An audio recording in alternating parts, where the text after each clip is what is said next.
Hello Lincolnshire, I'm Ash Dickinson, I'm a poet. I wish I was there live, but this is a recording. I wish I could meet your eyes, prove to you that poetry isn't boring. It isn't just something to revise, it can be a calling. Lincolnshire's been incredibly kind to me and good to me over the years. So I've performed at the Drill Hall, at the Engine Shed, at the Collection. I've visited 38 secondary and primary schools in the county, many times over. I've worked a lot with Slam Jam, and I've also worked a lot, particularly over recent times, with Aviation Heritage Lincolnshire, which is the reason that we're here today, and visited several RAF bases and points of interest. This is how I looked when I first came to Lincoln to perform.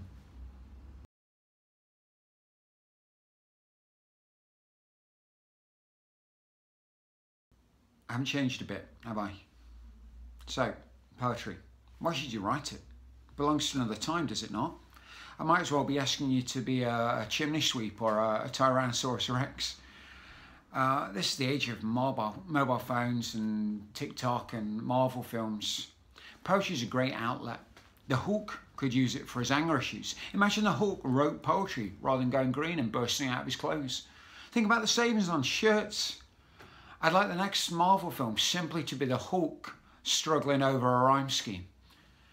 It was a different world when I first started writing poetry. It never rained, I'd go out skipping with lambs, but I had a lot of internal conflict. I wanted to write my insides out, and poetry is really useful for this. I was working at this point. I thought my frustration with the world would be better eased if only I could make it rhyme. And I joined a writers group when I was 20.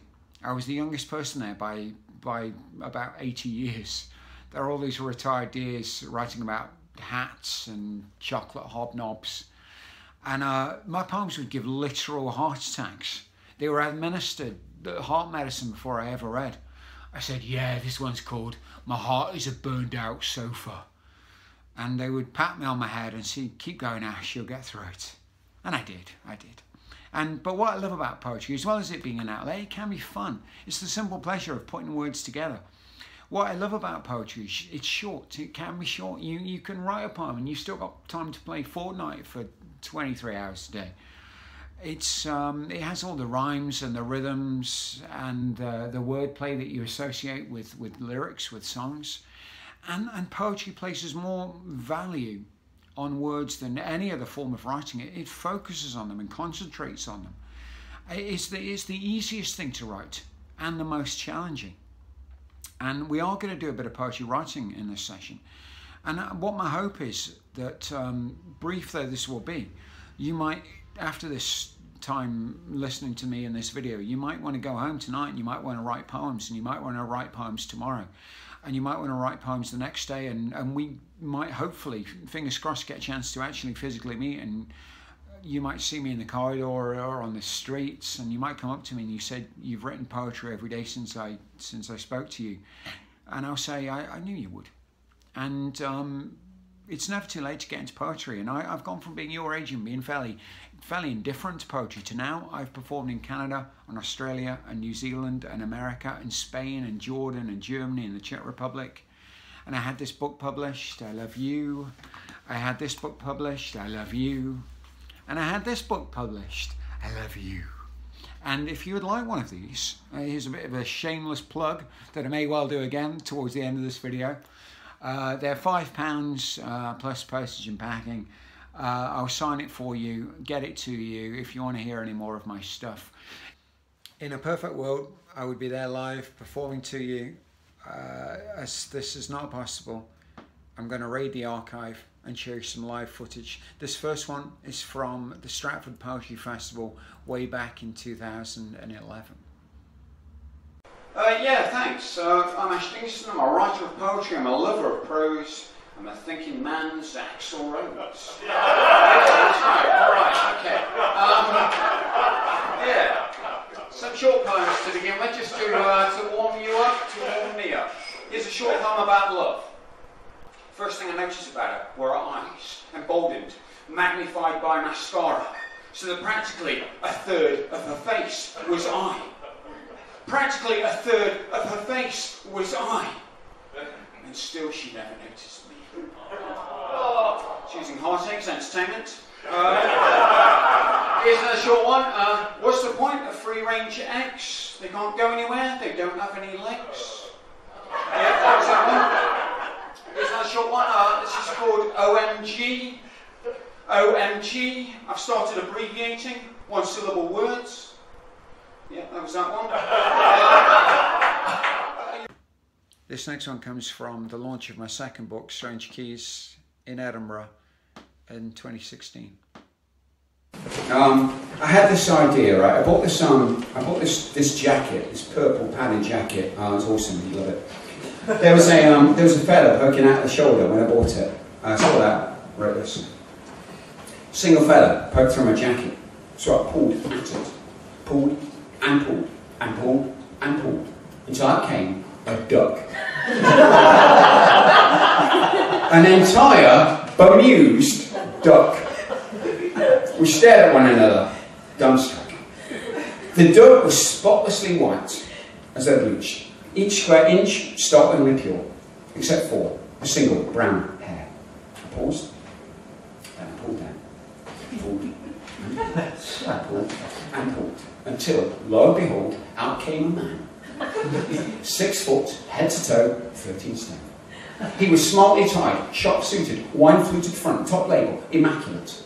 Save for a single blonde speck on the lapel. What the heck? I pulled there. And pulled, and pulled, and pulled, until one big final pull, a woman emerged, early 30s, professional.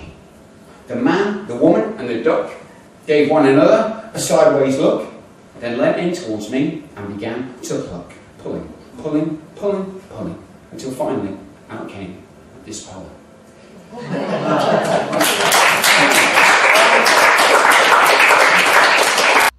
Have some strange ideas for poems. I have one where my fridge falls in love with me. I've written one about my shower gel, how fond of it I am. I've got one where I swap places with the sea for a week. I become it, becomes me. And this is one about taking the moon to a children's party that ended my headline slot in a show in Bristol. Enjoy. And I'm going to end with this one. This is one about taking the moon to a children's party because it looks lonely. The moon looked lonely to the girl and shy, revealing as it did just a sliver of itself. Planes and clouds drifted by with destinations in mind, stars making shows of themselves on the moon. The moon looked on sadly the way a streetlight does or a marble head, its neck too set to turn away. Why don't you and the sun not hang out more? The girl asked up at him. Seems you only meet for eclipses. He's got his hat on but nowhere to go. Why not take him to Aurora Borealis, catch the late show? The girl liked space's infiniteness, the way it transported dreams. I'm going to a party and can bring a guest. Come down from the heavens and accompany me, was the girl's request. There's people there who'd love to see you. You might meet yourself a nice little planet. And I believe there's food. Moon, you look lonely. You sure look lonely to me. The girl's mother, to her credit, took in stride the moon being her daughter's chosen party guest, though she did have to put the back seats down on Azara. And the moon felt happy to be going somewhere. He wore a tie and grinned at dogs and cyclists and bus queues as they zipped by. At the party, streamers hung like comets and door frames, and the way the lights arranged over the fireplace reminded the moon of his friend the plough. Satellites gravitated towards the kitchen the way satellites gravitate towards kitchens at parties. And the girl, immeasurably proud to have the moon as a guest, skipped on air, weightless. The other children had brought friends of their own. The Serengeti, the Black Sea, the ozone layer, Uluru, Machu Picchu. It's a big house, you understand. Though we still only had one loo. None of these guests were the moon though, and the children flocked to him and he carried them on his shoulders, and he illuminated the garden as Eden descended, and he played musical chairs, he ate jelly, and he laughed. On the way home, the girl held his hand as the car turned down lit streets. Their faces were ran amber black, like wasps on a conveyor belt. The moon holding with one in his other hand a party bag containing balloons and a plastic frog and a slice of cake with some lettering iced in red. On her mother's steps at bedtime, the girl kissed the moon wide of his mouth, and he blushed pink in small craters and returned to the sky with a smile. Moon, the girl whispered, good night until next fading light. She opened the door and she stepped inside. Thank you very much for listening. Cheers.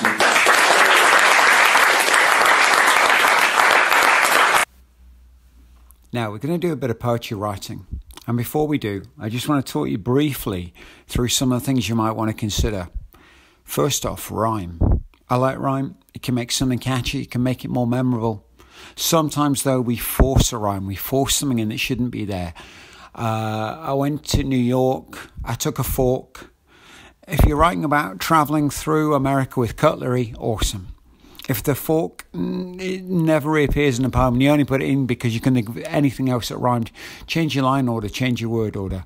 I went to New York at night. I went to New York first thing in the morning. I went to New York one sunny day. Rhyme with day, rhyme with night, rhyme with morning. Give yourself more choice, more options. Rhythm. This is your poem's flow. It's musicality. Repetition. Repeat a phrase, an idea, a line to add emphasis to it to get your point across. Feelings and mood. If you're writing about heartache, if you're writing about joy, use words that convey this emotion. Build up an atmosphere for what you're writing about. Poetic devices, similes, metaphors, alliteration. These can add depth and detail to the world that you're writing about. Imagery. This is the sights and the sounds and the smells. Everything that appeals to the senses, brings something to life, brings it off the page, makes it more relatable, more accessible. Imagination, take an idea and run with it. Run with it as far as you can. And the last one is arguably the most important, your words. Are you using the words that best express what it is you want to say? And if you're not, cross them out, move them around. Nothing you write is set in stone. I can't stress that enough. We're going to do 2 bits of poetry writing. The first one is inspired by a poem called High Flight by John Gillespie Magee Jr., who is a Royal Canadian Air Force pilot and writer of poetry. He wrote this sonnet, started on the 18th of August 1941, partly inspired by an anthology of other poems. He was killed in an accidental mid-air collision over Lincolnshire on the 11th of December 1941. He was just 19 years old. A cento is a poem where you take the words from an existing poem and refashion something new. We're going to do this on High Flight by Magee Jr. I've given you the first line of this. The first line of the poem is, "Oh, I've slipped the surly bonds of earth." And the last line, which is in this case, "Put out my hand and touch the face of God." And this was very much inspired by one of Magee's training missions where he flew at 33,000 feet. This is about the exhilaration of high flying. All of the other words of his poem are there in alphabetical order, in yellow and in white. And the only reason that I've chosen those colours is just to separate the... it makes it easier for you to see the different words. So there's a lot of those, and there's a lot of ands. And I'm not expecting you're going to use every one of those words, even if you just get 2 or 3 lines from this. Look at the words where you think you might be able to do something with, the more interesting words, whether that be burning or delirious or eagle or dance, sunward, tumbling. And I want you to consider a flight. I want you to consider a high flight during preparation that he would have been expecting to go overseas and to get into dogfights with enemy planes. I want you to imagine what it would be like to fly at 33,000 feet. And I want you to think about the length of the lines in the first line and the second and the last line. And I want you to use those words and fashion something new from it. And teachers, we're going to spend maybe 10 minutes at most on these. So this might be a good time just to pause the video. Happy writing, everybody. This was how the original poem went. Oh, I've slipped the surly bonds of earth and danced the skies on laughter-silvered wings. Somewhat I've climbed and joined the tumbling mirth of sun-split clouds and done 100 things you had not dreamed of, wheeled and soared and swung high in the sunlit silence. Hovering there, I've chased the shouting wind along and flung my eager craft through footless halls of air. Up the long, delirious, burning blue, I've topped the wind-swept heights with easy grace, whenever lark or even eagle flew. And while with silent lifting mind I've trod the high interests past sanctity of space, put out my hand and touch the face of God. This is International Bomber Command Centre. You may have been there or seen the spire on the way into Lincoln. Bomber Command was just one arm of the RAF, but it suffered the highest losses of any unit during World War II. The IBCC is a memorial to those that served and particularly those that sacrificed. The spire is the width of a Lancaster bomber wing and its height the wingspan. Standing underneath it, it commands a view across the city, framing the cathedral. This was a marker, often the last thing an aircrew would see as they left for foreign skies, and hopefully the first thing they would see as they returned. We're going to write a poem from the perspective of a member of the crew, looking back on their part in the war. You might want to think about the takeoff and the landing. You might want to think about the missions themselves, being up in the air. You might want to think about the various parts of the aircraft, the devastation that the bombs caused, their feelings, the triumph, the loss. There were 7 members of the Lancaster bomber crew. There was the pilot who flew the aircraft and directed the action of the other crew members. There was a navigator keeping course, reaching target, getting them home. There was a bomb aimer releasing the bombs, making sure a photograph was taken as proof of the operation. There was a flight engineer controlling the plane's systems, a wireless operator transmitting messages to and from base, and there were 2 gunners and turrets defending against enemy fighters. On the slide after this one, I have some photographs that might be useful, and these poems can be as long as you want. I've got 6 lines on here, but they can be longer if you want. And the last line, rather than I remember, is I most remember. This is going to be the overriding, the greatest memory, the most significant memory that there is. So we're going to spend a bit of time writing these, and so I'm going to ask teachers to pause the video here. When I return, I'll only return for 2 or 3 minutes at most, so you might want to just consider that with the length of time of the session. Anyway, happy writing. And we're practically done. What I have thought about those I remember poems is you might want to delete I remember, cover up that. So for instance, if your first line was I remember the sky starless and cool. I remember Lincoln Cathedral disappearing from view. Your poem will become the night sky starless and cool, Lincoln Cathedral disappearing from view. And it makes it more immediate, more direct. So cover up the I remember, cover all of that up. It may not work for all of your lines, but it should make it more interesting, certainly more direct. Now, I hope you've enjoyed this session. Please keep writing poetry. You just need a paper and a pen and your imagination, and you're away. You can create words for yourselves. When it's certainly when it's safe enough to do so, go and visit any of these aviation heritage sites. There's some terrific ones. If you would like one of my books, one of these, Show Cats in Transit, they're £5 plus postage and packing. Speak to your teachers, email me through my website. I'll get one to you certainly. And if you'd like to hear any more of my poem, there is a lot online. I'll bring the slide up at the end of this. Thank you, Aviation Heritage. Thank you, teachers, for your input. Happy writing all. And until we meet again, bye-bye.